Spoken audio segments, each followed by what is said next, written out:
Hello folks, a quick recap on stocks we talked about last week. I talked about five. I'm just going to go through stocks which I have had to exit because of the stop loss. Gravita India is the first. You noticed that we were around here and I was talking about the stock kind of just staying about 20-day average, but the subsequent days saw a stock dip below the 20-day average, and I ignored my stop loss again and I got out around the 350 levels. I had gotten in around 366, so this is a small loss. It's a loss I'm willing to take. It's a better deal to stay with stocks that are going up. Rural electrification, this is another stock that kind of violated everything. You see here again, it broke through its medium term stop losses. I mean, medium term averages. It actually fell below both the 20 and the 50 on the same day. The MACD turned negative. Stock that I was looking positive on broke through all sorts of averages, and it broke through all sorts of support levels as well. You had a sort of support level right here, and when it broke through, I was out of there. Again, a small loss for me. The loss, I exited around the 240 levels, around well here. So that's the other piece. There's three other stocks which I talked about, which I'm still strong on. There is First Leasing. I like this stock because I still like this, although it's come down a little bit from the 102, 103 levels which I picked it up at. It has gone up actually back to 102 today. This is not an intraday chart. This is up till yesterday's closing, still way above the averages. The MACD still looks fairly positive. There's volume that's declining on the downside, so it's following a sort of flag pattern here. So it should break out upwards. I would only suggest that subsequent purchases probably should come in only after 105 levels. There's Camlin, which again, same kind of pattern. You see the flag formation, you see a long handle and then a small flag. You wanna see the stock break back up. Today is again up about 3%, so it's around the 71.50, 71.70 levels right here. Again, up above the moving averages. This is a problem. You see the MACD turn negative, so it usually happens during a consolidation. It could fall further. I would keep a stop loss of about 69, which is my buy price. Actually 68, which is my buy price, as a preliminary stop, and keep another stop somewhere around the 67, maybe 66 levels. Um, GujFluoro stock hasn't gone anywhere. It's kind of exactly where I bought it at. But what I like again is consolidation, lower volume. So there is a potential breakout on the stock. It's still staying above its 20-day. So still considerably useful. At least it seems to be quite useful for as a stock. Let me talk about a few stocks that I'm actually interested in, because this is just stocks about last week. I like UFlex. I've been on it for a while. I bought the first set around here because it kind of worked very well. And the reason I bought it was that it was a nice little retracement. It was going at this point. This was the last high, and I liked this stock because it seemed to be like, okay, if it's 160, if it breaks 160, it sounds like a good deal. And it broke 160 around here. I took a shot at it. The other thing I like about it is the fact that it does a nice little retracement.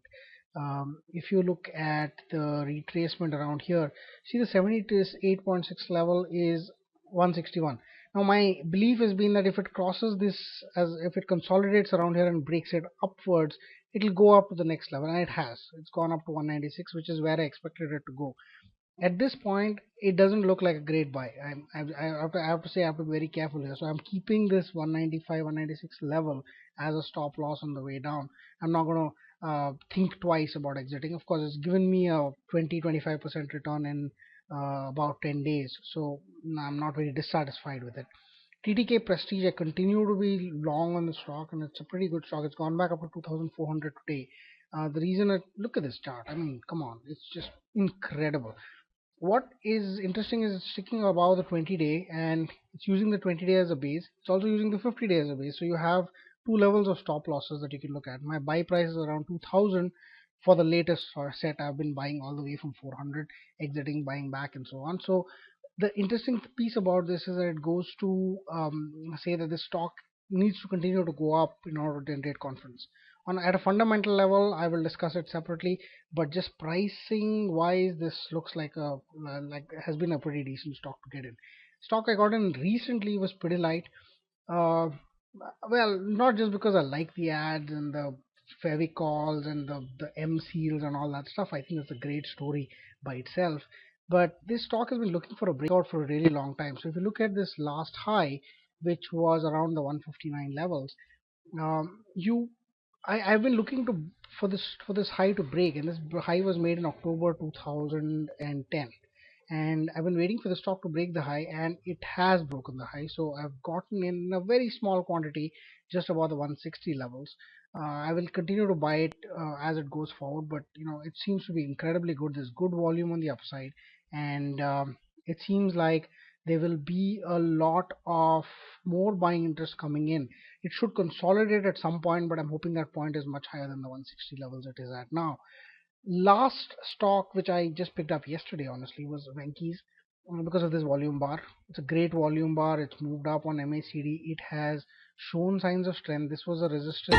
If you look at this stock here, this was some level of resistance that the stock at around the 700 mark, the stock was looking to break for a while. It had consolidated right under it, and so because it broke it on one day with a great volume behind it, is when I decided why not. It's a stock with less than 10 PE. It's made 61 rupees per share in the last 9 months. So it's probably going to make about 80 rupees a share. It sells chicken. It's very fairly stable. It's a commodity, though the prices will dip and go up, but it has reasonable earning capacity, very low debt, very low debt for that matter, and the EPS around the 50-60 mark should continue to be achievable over the next few years. So the stock's showing price strength. That's why I like to buy these stocks on price strength. Though I have recently created another portfolio of stocks which don't have price strength, but I'll still buy them. These are the stocks that I like to buy on price strength. So I've gone in with a certain percentage of the portfolio, which I always do for such stocks. So these are the stocks I have, and I'd love to hear what you have to say about these stocks. To comment, to visit us, marketvision.in. Thanks for listening.